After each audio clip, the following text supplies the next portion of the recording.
Pinag-iingat ng PNP ang mga senior citizens na nagwi-withdraw ng pera sa mga ATM laban sa bagong modus na tatawag na Glue Lady. Nasa frontline na balitang yan si Faith Del Mundo. May bago raw modus ang mga kawatan at ang target nila, mga nagwi-withdraw sa mga automated teller machine o ATM. Ang siste, magpapanggap na empleyado ng bangko ang suspect at magkukunwaring tutulungan ng biktima sa pag-withdraw. Ayon sa Philippine National Police, mga senior citizen daw ang madalas na biktima na tinatawag nilang Glue Lady modus. Sa simula, lalapitan ng kawatan ng matanda at kunwaring tutulungan ng biktima. Kapag sinabi na ng biktima ang pinang card, ang kawatan ng pipindot sa ATM. Ang hindi alam ng biktima, nilagyan na pala ng glue ng suspect ang cash dispenser para dumikit at makuha ang perang withdraw. Dito na niya sasabihin sa biktima na pumasok sa loob ng bangko at humingi ng tulong. Ang hindi alam ng biktima, nasalisihan na siya at natangay na ang kanyang pera. Naglabas na ng babala ang PNP Supervisory Office for Security and Investigation Agencies kaugnay ng modus na ito.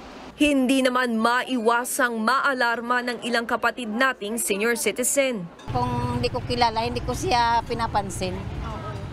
Hindi ko siya, kasi kung kausapin mo siya, hanggat ma-hypnotize nababahala ako.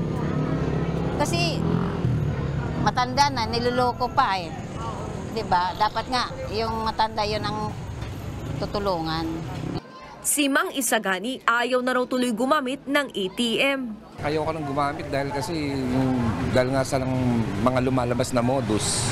Kaya parang nawalan na ako ng gana gumamit ng ATM dahil kasi marami nang naluloko. Paalala ng pulisya sa publiko, huwag basta-basta maniniwala sa mga taong kunwaring tutulong sa pag-withdraw. Huwag po tayo magtiwa-tiwala sa kung kanino man lang.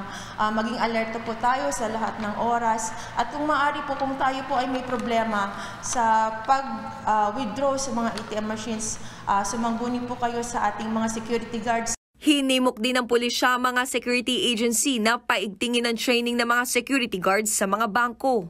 Ini-integrate din po natin ito during the trainings ng ating mga security personnel para maging aware sila sa mga common scenarios kapag nasa labas na sila on their post. Nagbabalita mula sa Frontline, Faith Del Mundo, News 5. Mga kapatid, Ed Lingaw po, maging maalam at may pakialam sa mga napapanahong balita sa ating bansa. Para sa mas malalimang pagtalakay at paghimay sa mga issue at headlines, tumutok lamang at pag-subscribe sa social media pages ng News 5.